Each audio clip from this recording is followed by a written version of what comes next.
Good morning, or good afternoon, or good evening, as the time may be. It's wonderful to be in this third, final day of our retreat. In this Dharma talk, I would like to, in a way, wrap things up, make sure that the fundamental practice is clear, and also help to point the way back to our daily lives as well.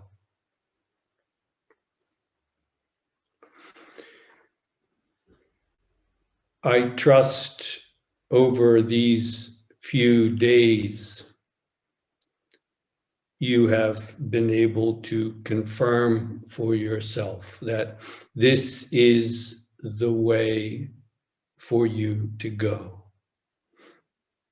There may still be pain, there may still be some uncertainty, some confusion, some mixed feelings. And yet it is clear to live truly, to really live this life. I don't mean in the narrow sense of Zen Buddhist practice, but rather to devote our lives to living the truth, to living what is real. Making that vow, so to speak, rousing that bodhicitta, the mind of awakening. This is the way to go. This is what I will devote my life to. Of course, this doesn't mean you have to leave your family and your job and go wandering in the mountains. You can delude yourself just as well there. No, it means here, now, and for the rest of your life, to devote yourself, whatever you are doing, whatever situation you are in, to living the truth.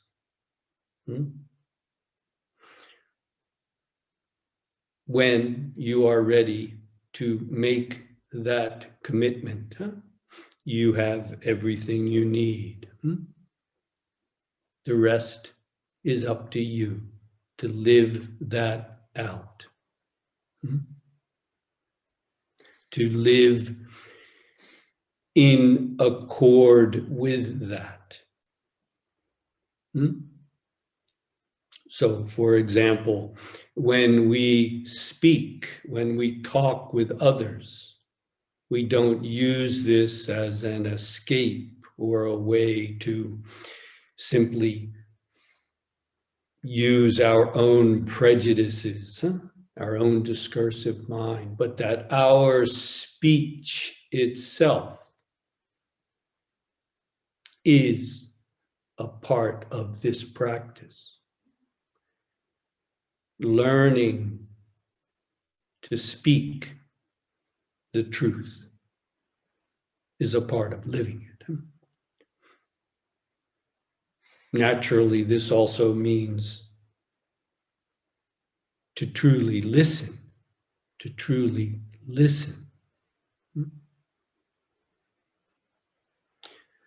I urge you not to spend these couple of days giving yourself sincerely, humbly to the practice, and then tonight going off and bad-mouthing others or talking about how superior you are that you have done this retreat.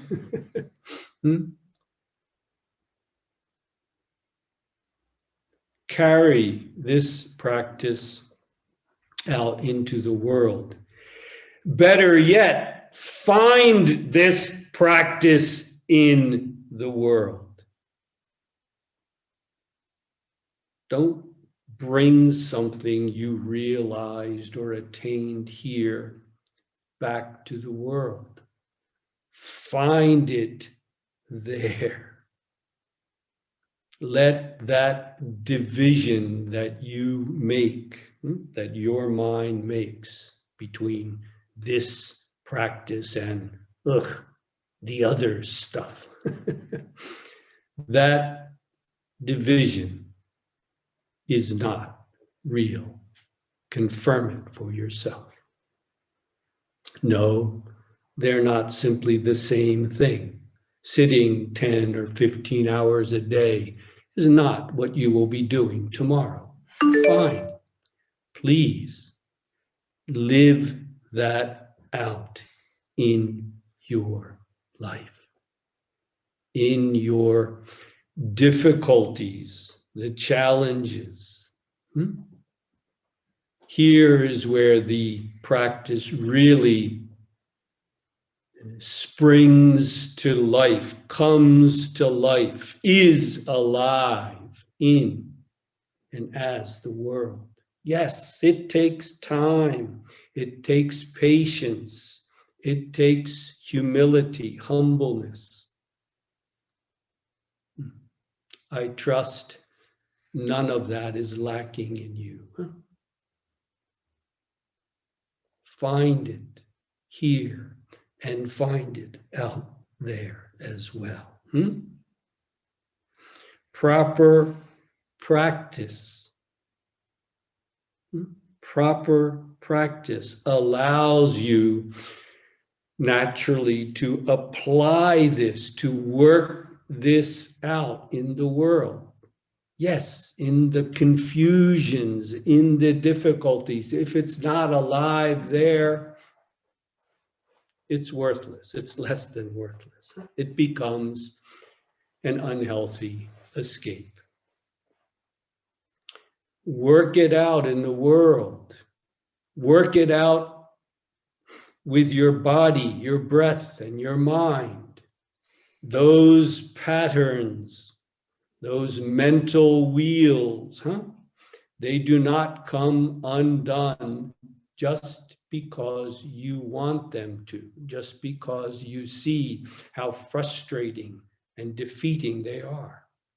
This takes work.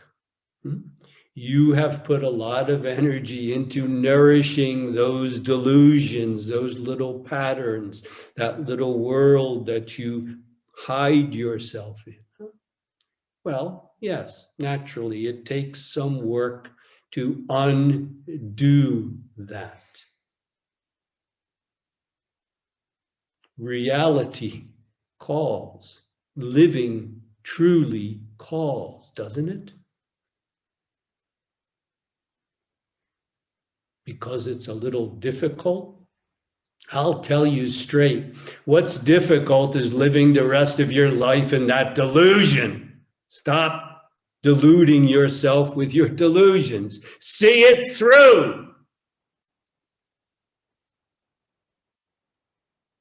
Right here, right now, you have all that you need. Nothing is lacking.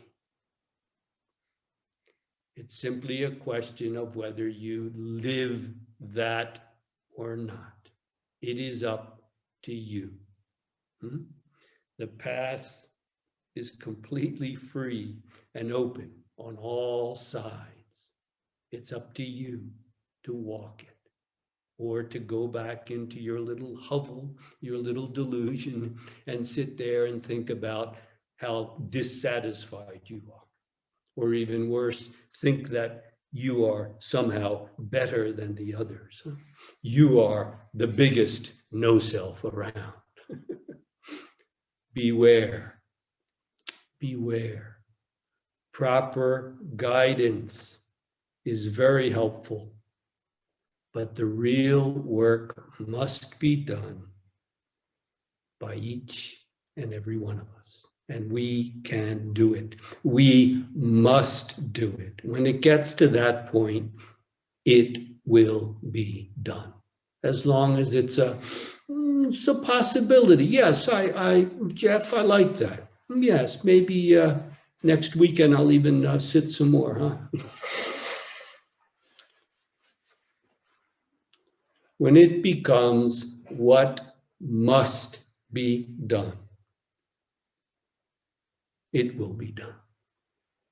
Until then, you will simply chase your own tail, and you know where that leads, huh? The body in its proper posture in Zazen, huh? It doesn't have to be in full lotus, but you see how stable and steady this is. The back naturally erect, the belly open so that you can breathe fully, balanced, huh? You don't have to sit like this. If you can't, no problem. Find out the posture that works for you. This might also involve learning some hatha yoga, learning some stretches so that you can limber up. Huh? For me, this full lotus is the most comfortable posture there is. If I lie down and sleep, I'm 70. How old am I? 77? No, sorry, 67. I'm 67 years old. See what happens when you get to this age? I'm in my 68th year. In October, I'll be 68. So if I lie down for more than 4 or 5 hours, it starts to get achy. It starts to get achy lying down. But if I sit like this for hours, it doesn't get achy. I have to be careful. I've injured my knees and other parts of my body, pushing it too hard. With age, hopefully you learn a little bit of wisdom. And now I don't need to push myself. And yet the sitting has never been better, has never been more solid, has never been more seamless. But you must work this out for yourself. Your own body, your own mind, what you bring with you. We all have our past. We can dwell in it, or we can use it as fuel for the fire. We can't pretend that it's not there. No, Buddhism does not do that. Buddhism is fully aware of the conditions, sometimes translated the causes and conditions that make us what we are with this body, with this mind, perhaps with these neuroses. Yes, there are causes and conditions. And there is the undoing of those causes and conditions. The root origin, the source of that undoing is right here and now. It can be nowhere else. Being without self, here and now. Not going towards it, approaching it, getting closer, a couple of more koans. You must come from it. There is no other way. When you give yourself in proper practice, those mental habits, those bad habits that we go into over and over, they cannot maintain their hold. They're not real. They cannot maintain their hold unless we give them room, unless we, in effect, feed them. Oh, but I'm not feeding them, you think? Take a good, humble, hard look. You must see what you're doing wrong and correct it. If you simply go back and around that circle again, even though you know it leads nowhere, it is your doing, no one else's. There are causes and conditions, and there is the undoing of those causes and conditions. You must confirm for yourself. Awakening is nothing more than realizing, actualizing, manifesting that fact. All causes and conditions, as real as they are undone right here, right now. Can you deny that? All you can do is say, yes, but there is no but.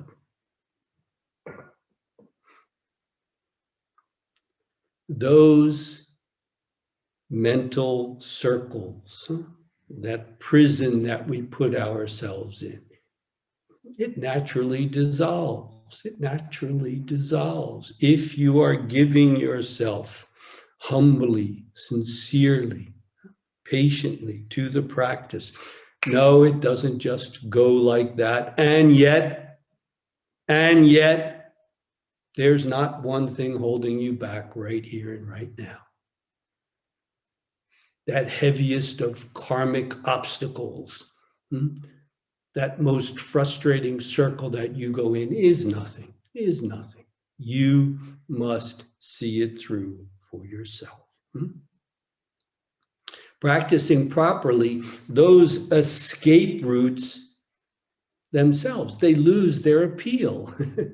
When you really see where they lead, they have no more appeal. They have no more hold on you. You're going to go in that circle again?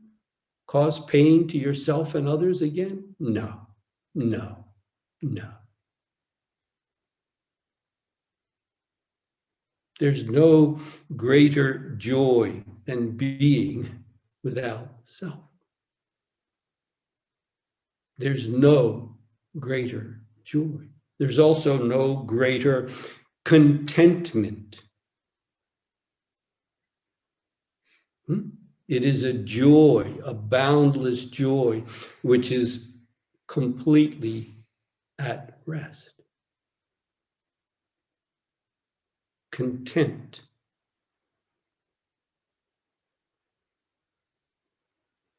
This is not the joy of, I got it. Oh, shit, I lost it. Oh, I got another one. That's not joy at all. That's just another form of dis-ease. True joy must be completely settled. It's obvious, isn't it?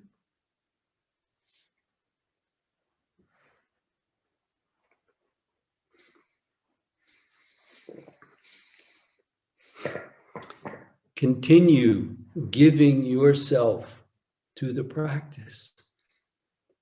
That's all there is to do, with joy,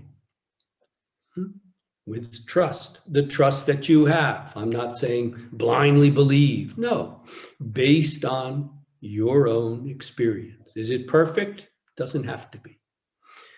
The experience that you have, if you are sincere, humble, patient, it shows you the way to go. You don't even have to ask questions, think up conundrums, difficulties. Giving ourselves fully to this shows the way we must go. In that sense, even a guide, a teacher, as important as that is secondary. You see, you must go that path. Practicing properly, it shows you the way. It shows you the way. Yes, proper guidance is so precious. So is a sangha the community of like-minded practitioners. Okay, for most of us here, it's virtual, it's online now. Okay, let's use what we have. And I trust with Bernhard's help here, we are using it very well. And in time, we will be able to get together again physically. No, an online retreat is not the same as a physical retreat. But it is what it is. And we are making the best use of it. You people in Hungary are spoiled. I trust you realize that. To live in accord with the truth, that's all. I'm not asking you to drop your Christian or atheist beliefs and now take up the Buddhist ones, take up the Rinzai Zen beliefs. No. I'm challenging you to find the truth, what is real, under your own feet. Don't be afraid to test it, to inquire. Is it real? Is it true? Is there some place that it's not true, that it doesn't work? Test it. Test it. I challenge you to test it to the end. And then you will know without a shadow of a doubt.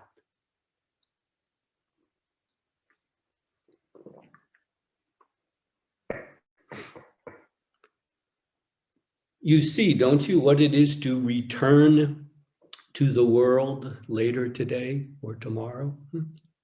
To return to the world. Yes, it's not the same, but it's not another world. It's not another world. Don't create divisions where there are none.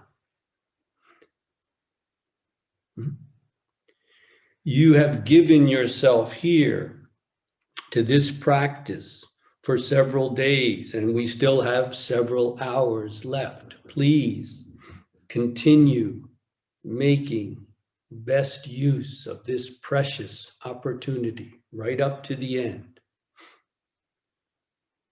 And then return safely. If you have to go somewhere, if you're not home now, if you've gone to some special place for the internet or to sit zazen, please take care, return home safely, and then do what needs to be done there. That is no less important than what you are doing here.